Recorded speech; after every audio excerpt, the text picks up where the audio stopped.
بسم الله الرحمن الرحیم سورۃ التین مکی سورۃ سره رب داو مکی اثبات در رسالت او تسلیه و نبی تا او دې کې اثبات د توحید کړه داوا د سورۃ سره اثبات د توحید خلاصه دا سورۃ کې ادله ثلاثه ذکر کړي د تشجیع لپاره علی تبلیغ او بیا ورسته اخر کې اول دلایل ذکر کړي او بیا به تخفیف ورکې منکرین او بشارت ورکې مؤمنان. بسم الله فنون د الله باندې چاغه حکم العدل او احکم الحاکمین رحمان ذات عام کله نعمت پاغه سبانه چر ټکولې دي د تین او د زیتون رحیم ذات جدا کړی دي خپل دوستان لره د هغه چانا چې هغه دي پاس پر سافلین والتین والزیتون گواده انذر وزیتون او گواده خونا و تور سینین او گواده اغاقر سینین خیستغر اضافت دا موصوب ده صفت او یا اغا تور چاگر سینین رناوا وهذا البلد الامین او گواده داخار الامین چه امن والا ده چه مکہ دا گوادی پدی خبر باندې چې لقد خلقنا الانسان فی احسن تقویم چې یقینا پیدا کړی دی انسان منګه په خستا تقویم برابر والی او په جوړوالی او په خستا پیدایش ګوره لکه خبره ته سوچ وکا په انځر کې څومره پیدا دي په خونانو کې څومره پیدا دي دانګه په هر یو شین غر کې څومره پیدا دي او دانګه په مکه کې څومره پیدا نو دا دمرا شینو کې دا پیدا گواد پدې باندې چې انسان تم الله سینې پیدا کړي ته چې دا خسته شکل الله درکړي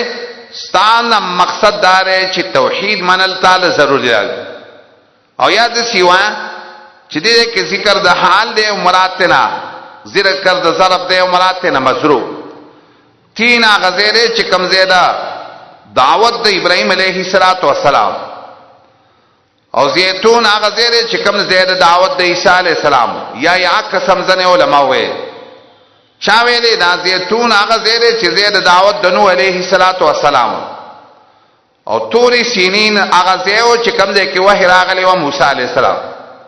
او هذا البلد الامین دا زیو د دعوت د محمد صلی الله علیه وسلم دې څلورو پیغمبرانو چې ډیر مهنتونه کړی د انسان د هدایت او د اصلاح دا معلومیږي دا چې انسان الله سينه پیدا کړي چې دې پیغمبرانو کم تکلیفونه د دعوت لپاره د انسان د اصلاح نو څنګه چې ولدا ظاهري اصلاح کړی دا نو د باطینی اصلاح د لپاره الله تعالی سیدنه پریری خلک یې را لګری د اصلاح دا انسان چې الله تعالی ډیر په خسته برابر والی کې پیدا کړ ډیر خسته شکل ورکړي انسان علماء یو خبره کوي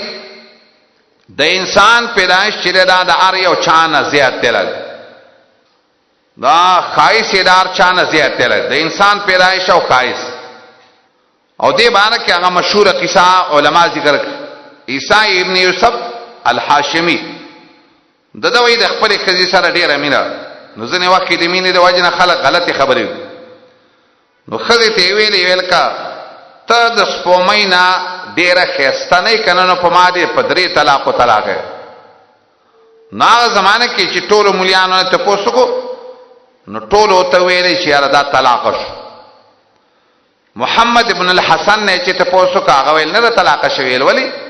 ځکه قران کې الله وایي چې انسان چې د ارچانه خسته دی احسن تقویم نو آیات دلیل دی خبره ته ځان تکل سوچ وکستا غونته خسته شکل د الله ای چالن دی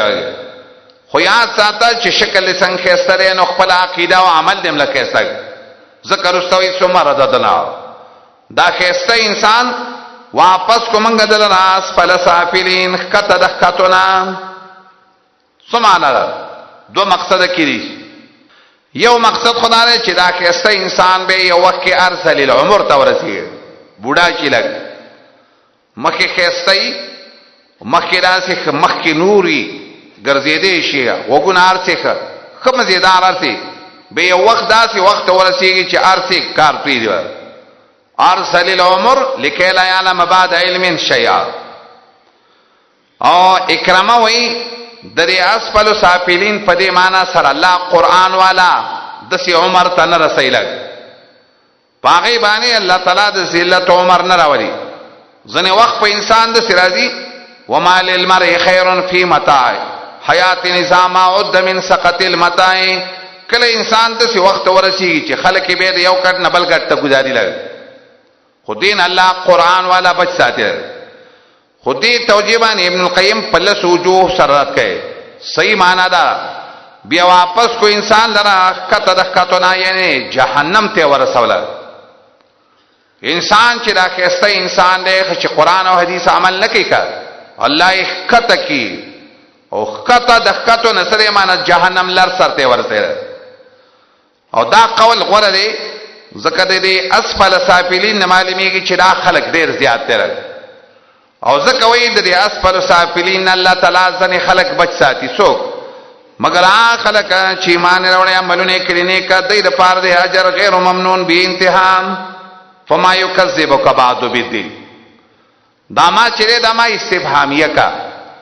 او یکذبک خطاب دې مکذب تکا او باب تفعیل د پاره د نسبت کړه. فما یکذبک کم یو شی تا مکذب یکذبک تعالی رم مکذب نسبت د دروغو کوي تا کم یو شی چې تا ته نسبت د دروغو کوي بعدو ورسته د خسته پیدائش ته انسان نه بدین په جزا باندې دسی به کم یو شی چې تا ته وایي چې دا د دین چیرې دا خبره دی دروغ دلګ دسی به څه شي لګ. ما من ای شی یکذبک ینسبک الی الکذب بعدو بالدین. سوک با تا دا نسبتو کی اے مکذبا تا تا سوک نسبت دو دروغو کی پس تا دیکھ ایستا بیان نا بالدین پا جزابانی و پا قیامت چه کم ذات چه دا خیستا انسانی اول پیدا کولی شو گر یاد ساتا دائی بیر تمشی پیدا کولی. دوی ما مانا یاد کرسی دا چه ما پا مانا دمن سرکا او یو کذبو کا مانا یجعلو کا کاذبا او باب تفعیل کې معنا د جعل دلګ من هغه څوک دی چې تا ګرځي دروغجن بعد او پس دې خسته بیان نه اے پیغمبره به دینه څوک تا ترسي وای چې پیغمبره ته دروغجن لګ داسې څوک نشته چې هغه ستاسو د دلیل پیش کی چې تا دروغجن وګرځي په بیان په اخبار ورکول استا کې به دینه ورته جزاء دغه څوک تا ته رسېږي شي ویلې چې پیغمبر تا د دې اخبار بالغیب بل اخبار بالدین په باره کې دروغ ویلي تا دروغجن په دې باب کې نشي ګرځولای. علیه السلام و ین الله کامل فیصله کون کې بلا